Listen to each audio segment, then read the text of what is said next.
Добрый день, меня зовут Москвитин Иргун, я являюсь поваром Центра якутской кухни Махтал. И сегодня мы будем с вами готовить якутский завтрак. Кёрчак, взбитые деревенские сливки. Итак, что у нас сегодня в ингредиентах? Это у нас деревенские сливки 30%.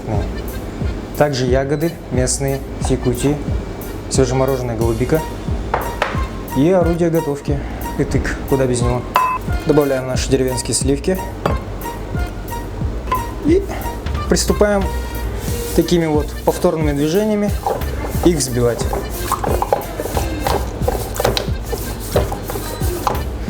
Процесс приготовления кёрчака очень прост, но главное не перезбить, потому что последующее, если дальше сильно перебить, оно превращается в масло.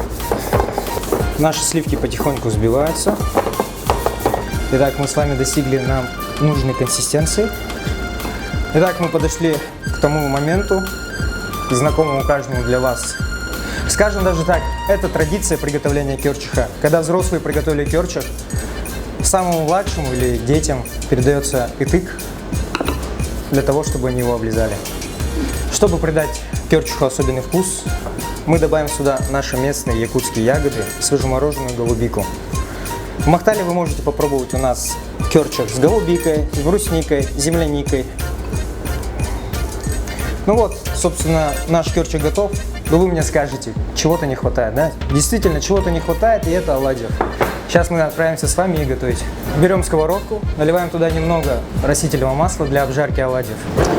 Так, пока наше масло греется, я подготовил себе бутылочку. Ну, не все так делают, кому-то это непривычно, но для кого-то это может лайфхак. Я лично пользуюсь так. То есть я сюда заготовил уже готовое тесто. Тесто у нас классическое: яйцо, вода, мука, молоко, соль, сахар. Ничего лишнего. Итак, у нас масло уже готово, нагрелось. И непосредственно приступим к самой готовке.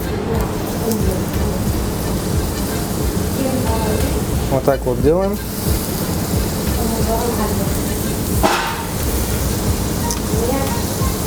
Оладьи из бутылочки у нас получается, ну, просто идеальной формы. Вот, посмотрите, круглые, как надо. Обжариваем наши оладьи с двух сторон до золотистой корочки. И все, у нас наши оладьи готовы. Убираем их в специально уже заранее подготовленную тарелку с салфетками, чтобы лишний жир стек на салфетки. Итак, наш очень вкусный якутский завтрак, традиционный, готов. И это не просто взбитые сливки. Для каждого это что-то оттуда, далеко из детства.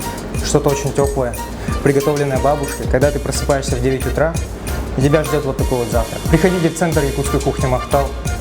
Вспомнить вкус детства на самый вкусный, традиционный якутский завтрак. Ждем вас в гости.